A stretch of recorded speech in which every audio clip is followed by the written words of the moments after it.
Last summer I planted 6 strawberry plants in our front garden.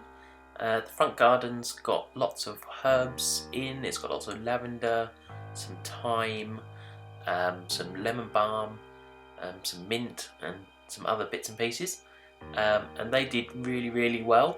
The front garden's south-facing, so it gets quite a lot of sun, and we had quite a lot of fruit, although some of it did get taken by birds, so this year I'm going to need to net over some of them. So because they did well and we get through a lot of strawberries, we eat them in smoothies for our breakfast and have them with scones and all sorts of things in the summer. So I thought I would plant some more, so I bought 3 more plants, and I bought a slightly different variety. The ones I did plant last year had loads of runners, so I could have planted some of those, made them into little plants, but I chose to order or to buy some different varieties. So I bought a early variety so that hopefully they come at a slightly different time, and they're quite a big variety as well, so hopefully they'll be a little bit different.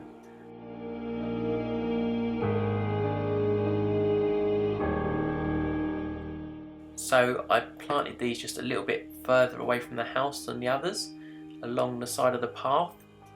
There's lavender that goes along both sides of the path down to the house, and I decided to plant these just behind the line of lavender.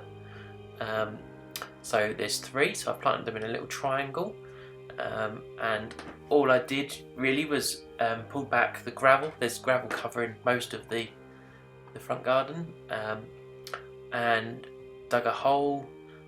We've got quite heavy clay soil, so I dug a lot bigger hole than I needed for the plant, and I just filled that with some compost, some just sort of general peat-free compost, and I've just sort of overfilled the hole and put those in. It's always interesting finding things digging around in the garden. The previous owners did quite a big job landscaping the front garden, and I found some quite big rusty nails when I was digging these holes, so not really sure what they were doing with them, but I've got all those out, and I also transplanted some mint that had grown quite away from where I planted it, so I transplanted that into some pots in the back garden, into two big pots. So that's some chocolate mint that we had. So I got that out of the way, and yeah, I just planted these 3, and they look really good, and hopefully they're quite strong looking plants already, got some good roots, so hopefully they're going to grow really well.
So in total now we have 9 strawberry plants in the front garden, and we also have 6 smaller plants in little pots hanging on the shed, but those are a alpine variety, so they're really very small berries, so really I just pick them as I'm wandering around the garden rather than eating them in any sort of useful way, but they're really nice, so just sort of pick at them, and they look quite nice on the shed as well.